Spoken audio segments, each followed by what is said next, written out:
Hello, everybody. My name is Edward Recivo. You may refer to me as Mr. Ed, and today we're going to be doing a little bit of a science experiment. What are we experimenting on, though? What is the experiment? Well, today we're talking about sounds and vibrations. What causes sounds to happen?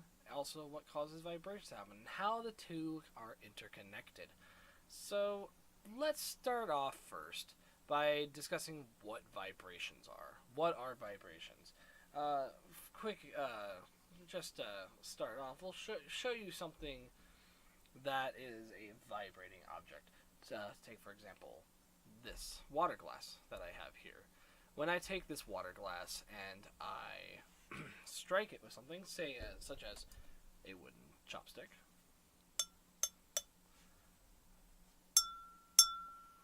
it makes noise.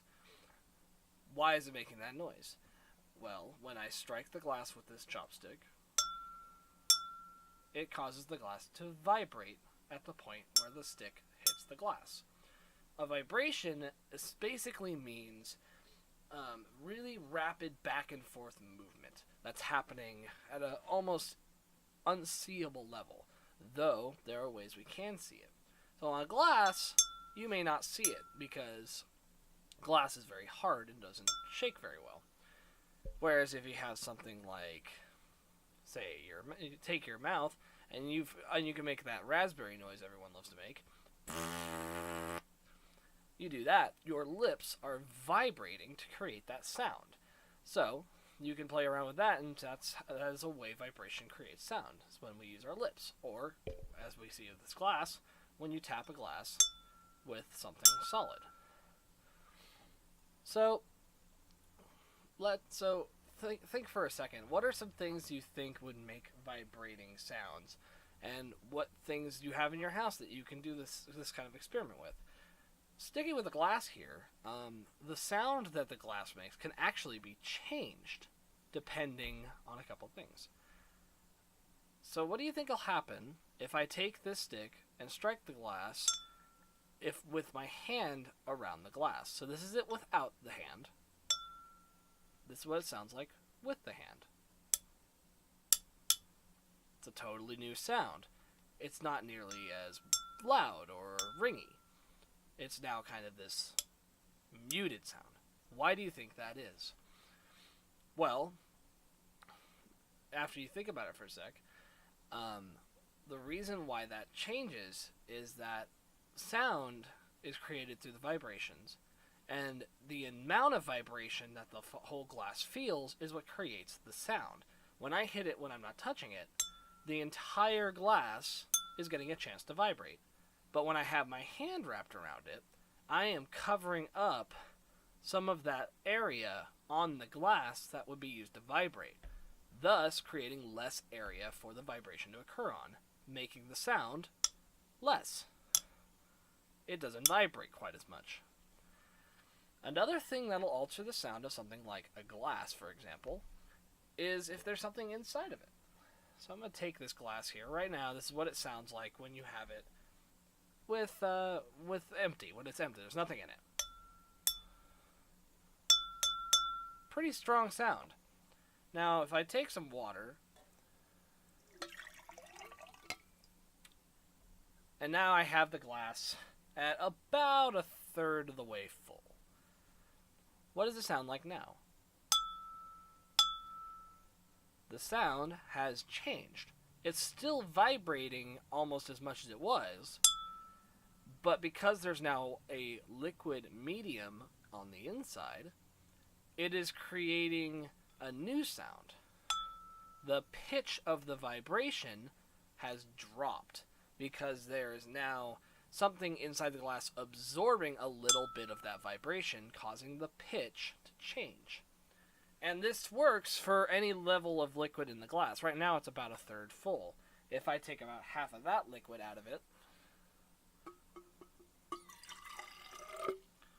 and make it about a sixth of the way full, it's got a higher pitch again. But it's still not the same as it was when it was empty. When it's empty,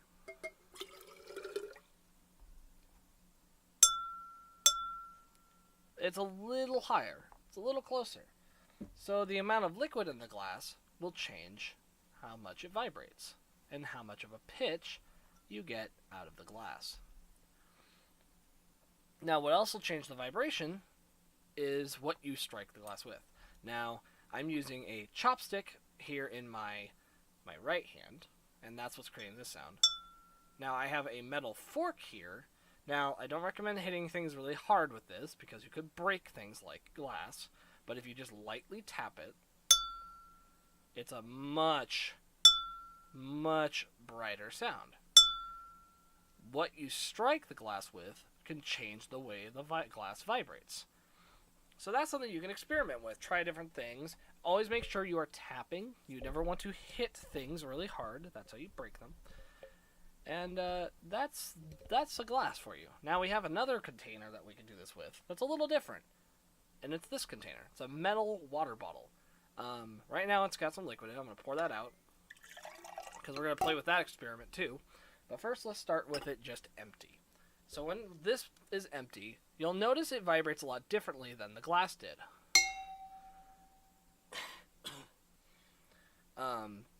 This sound is a lot brighter and a lot tinnier.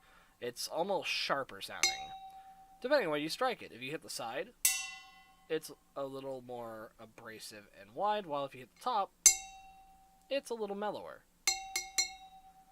Now, same thing works on this bottle as worked on the water glass. With it empty, it makes that sound. When you pour liquid in it, it now produces this sound.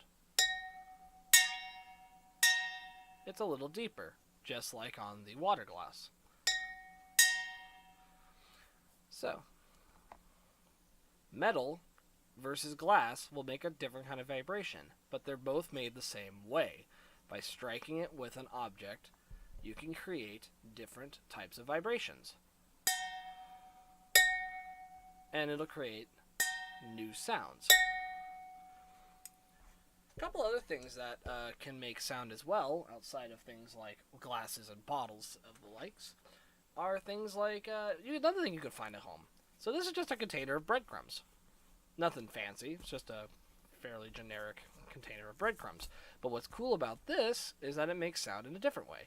The vibrations are caused if you take the container and shake it. When you shake it, you are striking the sides of the container from the inside with the breadcrumbs that are inside of there. And so when you take that and shake it, you get a cool, different sound.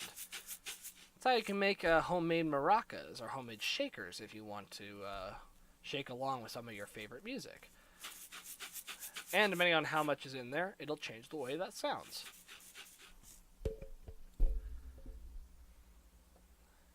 So, next up is something that you may not find at home, but you can go to a music shop to play around with one of these. This is called a ukulele. A ukulele is a 4-string small instrument that some people have probably seen. And the way it works is that it has 4 strings on it, and those 4 strings create a sound when you make them vibrate. The way you make a ukulele vibrate is by taking the string and plucking it, causing it to vibrate, producing a sound.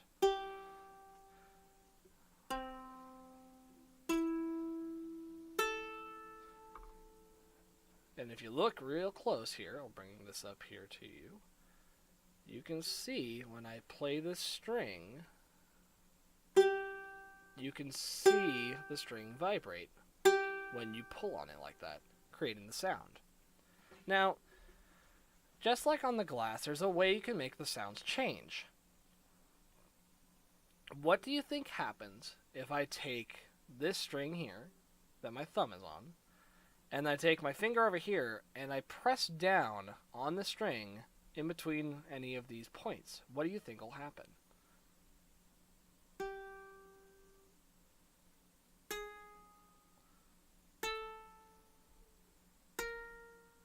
The pitch will change. The pitch rises as I move my finger further and further down this neck. Why do you think that happens? Well, the reason that happens is much like how in the glass the pitch changes and gets higher or lower depending on how full or empty it is, works the same way here, except it's with the length of the string. The ukulele string continues to get shorter as I move my finger up because the string is a set length, and then when I push a finger down on one of these points, I'm actually decreasing the amount of the string that is vibrating. So, every time I move my finger up, I'm making this string shorter, which causes the vibrations and the pitch to increase and get higher. And that's how a ukulele makes sound, through vibrations.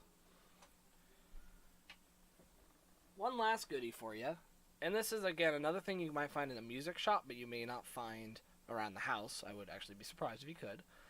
This fella here is known as a bugle. Now, a bugle is a type of brass instrument, and the way brass instruments create sound is also through vibrations. Just they're done a little differently than other things. You can technically tap on this and it will create sounds, just not very good ones. It's pretty dull. It doesn't make a lot of sound. But what you can do is you take this end here that this hand is over. This is called the mouthpiece.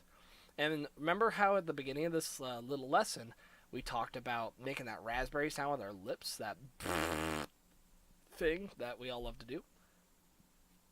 Well, we can use that in combination with this to produce sound. And it causes this instrument to vibrate and produces a pitch, like so.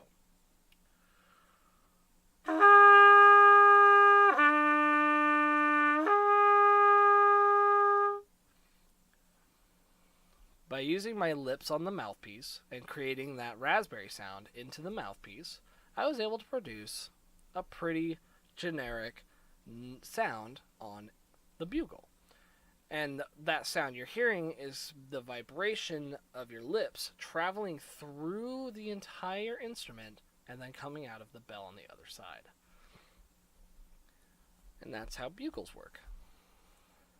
If you ever have a chance, go to a shop and try that out. It's a lot of fun, and if you know a place that has things like bugles, they're super easy to mess around with, and they're just a really good time. So, to summarize some things here, how do different vibrations create different sounds? We have the idea of striking a glass, causing a sound, as an option. Filling said glass with liquids or even solids will change the way that sound is produced. Different materials make different sounds. Metal versus glass has a much brighter sound and a little tinnier, and it creates a more ringing sound rather than glass does. When we have something like a stringed instrument, like the ukulele, then sound is produced by the vibration of strings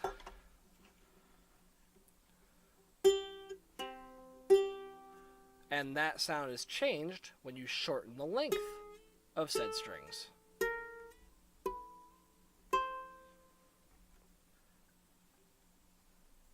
And vibrations can also be created using our own body and things like a bugle, using a combination of our own air and the vibrations of our lips to produce a sound.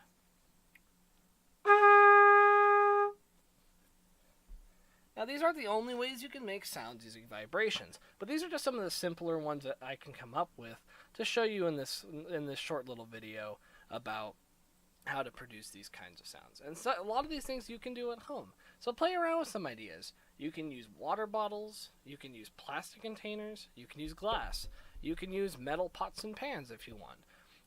Wooden spoons and stuff are a really good way of creating sound on pots and pans. And they'll make a different sound than something like this chopstick, for example. So when you're doing this, take some time and write down what you find out. Look at how you look at the way something vibrates and ask yourself, why does it vibrate like this? And what can I do to change that vibration to make the sound different? This has been Mr. Ed with this fun little science lesson, and I hope you have a good day. Keep sciencing out there, everybody.